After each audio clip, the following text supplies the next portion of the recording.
nothing because it had to run against, it was modified, so it had to run against coupes and sedans, earlier model cars that were lighter.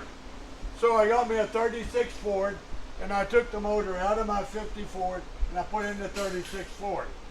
I have over in the building is a replica of it, the Channel 36. And that would run 15.5 seconds. I could win my class, but I couldn't win top eliminator.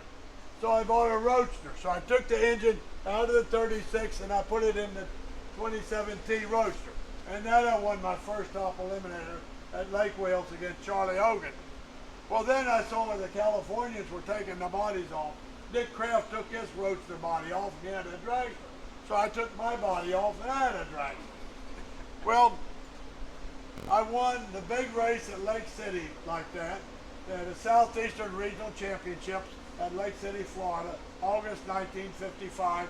I went up there and I won the race. And I was the only guy in my club that won anything. We had a little club called the Strokers. So at the next meeting, they had taken up a collection of all the members and bought a little tea set for my wife and I commemorating the win. And the president gave me the tea set and he said, "I guess you'll retire now." And I said, "Why would I do that?" He said, "Because you will never beat the California." 2 years almost to the day, I put the wheel out in front of the Cook and Bedwell car at the World Series. But then I got the Chrysler engine, and this engine was no longer necessary. So I took it out of the dragster.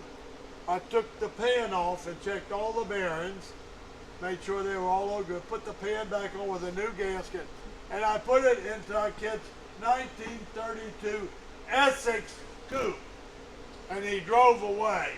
Now the moral of the story is, this one engine was in my 50 Ford, and I drove back and forth to work in it, was in my 36 Ford, which I drove on the street, and then on my roadster, which I also drove on the street, and then on my dragster, and then it went into a coupe and became somebody's passenger car engine.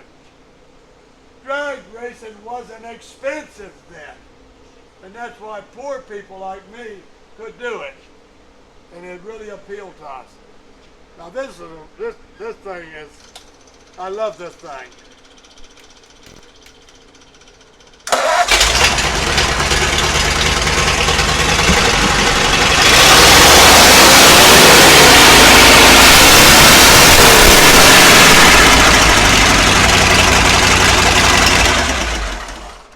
We have big truck fans on all these engines, and that thing's like a propeller. It's got enough push to move the whole car.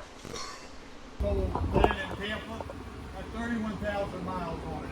And the first thing I did was actually rip this right out of it and put a Chevrolet in there. And I had it for years and years, a really nice roadster. It should have been in a museum.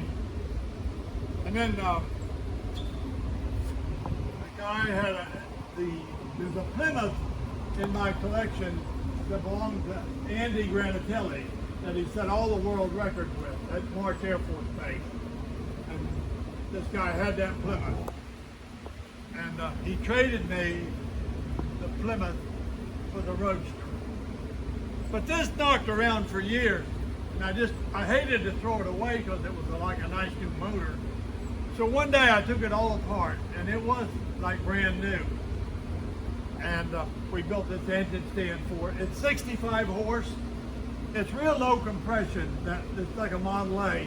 You can mix the gasoline 50-50 with kerosene and it'll still run real good. And a lot of people did that because kerosene was 8 cents a gallon and gasoline was 13, so they could save a nickel a gallon, and that was important. And it still ran good. I just love it. The old lady next door, I called her Granny. She had a 4-door sedan with one of these engines in. This is in the 30s. And my dad had Model A's and Model T's. He didn't like V8. So every time she started, I'd hear it. I'd run over and watch her drive out the driveway with it.